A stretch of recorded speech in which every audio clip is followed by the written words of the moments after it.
Hello बच्चों, कैसे आप लोग? उम्मीद करते हैं आप लोग अच्छे होंगे, पढ़ाई लिखाई चल रही होगी। आज डिस्कस करने वाले हैं वो है कार्बन यौगिक के रासायनिक गुणधर्म। जो कार्बनिक यौगिक हम पढ़ रहे थे हाइड्रोकार्बन, और उसके कार्बनिक की जो यौगिक प्राप्त होंगे उसके रासायनिक गुणधर्म क्या होते हैं वही हम पढ़ रहे हैं। तो दहन, पहला काम है दहन। सभी कार्बनिक यौगिक ऑक्सीजन में दहन करने पर या दहन होने पर कार्बन डाइऑक्साइड का जल वाष्प बनाते हैं। इस प्रक्रिया में ऊष्मा एवं प्रकाश मुक्त होते हैं। आपको याद रखना है कि कार्बनिक यौगिकों के रासायनिक गुणधर्म में पहला काम दहन कराते हैं। तो दहन का मतलब ऑक्सीजन से क्रिया कराएंगे। तो जब सभी कार्बनिक यौगिक ऑक्सीजन में दहन होने पर क्या करते हैं, कार्बन डाइऑक्साइड तथा जल वाष्प बनाते हैं। और इस प्रक्रिया में दहन की प्रक्रिया में ऊष्मा और प्रकाश भी मुक्त होता है, निकलता है। यानी कार्बन क्या है, कार्बनिक यौगिक है जिसको हम क्या कर रहे हैं, यानी ओ से यानी दहन कराने जला रहे हैं तो CO2 कार्बन डाइऑक्साइड प्राप्त हो रहा है और उसी के साथ क्या होगा, हीट भी निकलेगा।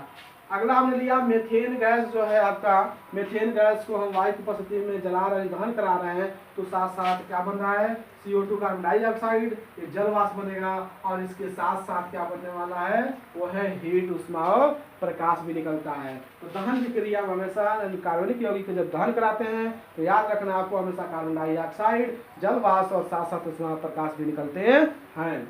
अगला आपका है ईंधन। ईंधन किसे कहते हैं, वे कार्बनिक यौगिक जिनमें ऊर्जा संचित होता है और ऊष्मा, ठीक है, प्रकाश के साथ साथ जलते हैं, ईंधन कहलाते हैं। अन्य ईंधन कौन होते हैं, तो कहेंगे वे कार्बनिक यौगिक जिनमें ऊर्जा संचित होता है और ऊष्मा एवं प्रकाश के साथ जलते हैं, ईंधन कहलाते हैं। ईंधन वही होगा जिसमें ऊर्जा संचित होगी और जब वो जलेंगे तो उनके साथ साथ ऊष्मा और प्रकाश क्या होंगे, निकलते हैं, वही क्या कहलाते हैं, ईंधन। जैसे LPG है, पेट्रोल है, लकड़ी है, जब इसको जलाएंगे तो उनके पास ऊर्जा संचित रहता है। अब ऊर्जा जब जलेगा तो ऊष्मा उससे क्या प्राप्त होगा, प्रकाश होगा। इसका मतलब एक प्रकार का क्या है, ईंधन है। लकड़ी हो गया, डीजल, पेट्रोल, LPG गैस, ये सब के सब क्या ईंधन है। अब ये ईंधन जो है एक होता है जीवाश्म ईंधन। क्या होते हैं, जीवाश्म ईंधन। वे ईंधन जो लंबे समय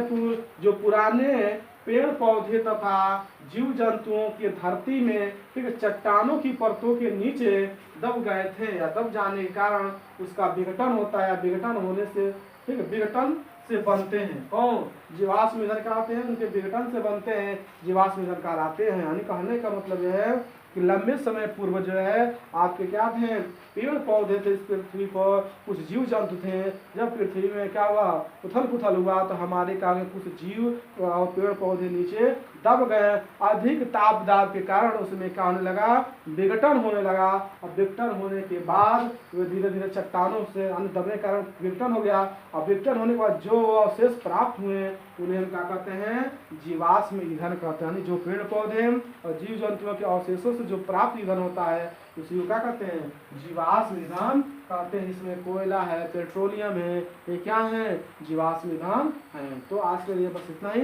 धन्यवाद।